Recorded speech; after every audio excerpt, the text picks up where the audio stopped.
कभी कभी इतिहास में कुछ ऐसा जानने को मिलता है जो अद्वितीय है।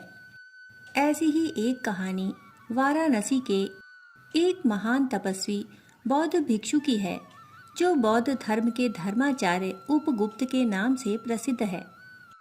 एक बार की बात है, भिक्षु उपगुप्त अपने विहार में सो रहे थे। अकस्मात उन्हें घुंघरू के बजने का आभास हुआ।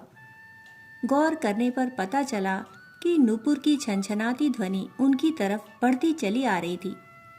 थोड़ी ही देर में श्रावस्ती की अत्यंत सुंदर नगर वधू वासव दत्ता उनके समक्ष उपस्थित थी।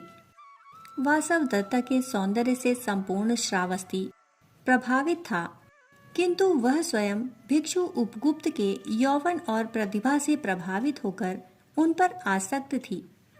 वासव दत्ता को इस तरह अकस्मात अपने सामने देख उपगुप्त को थोड़ा अचरज हुआ। उन्होंने पूछते हुए कहा, नगर सुंदरी का आज बौद्ध विहार में कैसे आना हुआ? वासव दत्ता ने विनम्रता से कहा, हे नाथ, मेरी आपसे विनती है कि आप मेरे भवन पधार कर मुझे कृतार्थ करें। मैं चाहती हूँ कि आप इन कंदराओं में कुंठित ना हों, बल्कि मेरे साथ दुर्लभ भवनों का आनंद लें। हे नाथ, ना जाने क्यों मैं आपके सौंदर्य दीप्ति पर पतंगे की तरह मुग्ध हूँ। प्रेमाश्रु पोंछते हुए वह बोली, मेरे प्रेम का सम्मान कर मुझे पवित्र करें। उपगुप्त ने बड़े ही विनम्र भाव से कहा, हे देवी, जिस ज्योति पर आप मुग्ध हो रही हैं, वह ज्योति आप में भी विद्यमान है। रही बात मेरे आने की, तो जब मेरे आने का सही समय आएगा तब मैं अवश्य आऊंगा, यह मेरा वचन है। उपगुप्त के उत्तर पर वासव दत्ता ने प्रतिप्रश्न करना उचित न समझा और जैसे आई थी वैसे ही चली गई।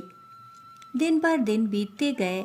जब भी मौका मिलता, वासव दत्ता उपगुप्त से वही बात दोहराती और उपगुप्त भी वही पंक्ति दोहराकर चल देते। इस तरह काफी समय बीत गया। एक दिन भिक्षु उपगुप्त एक नगर से दूसरे नगर को जा रहे थे। पथ के किनारे पर उन्हें एक बुढ़िया बेसुध पड़ी दिखाई दी। उसका पूरा शरीर छूत की बीमारी से पीड़ित था। भिक्षु उपगुप्त ने अपने कमंडल से जल हाथ में लिया और बुढ़िया के मुख पर छिड़का।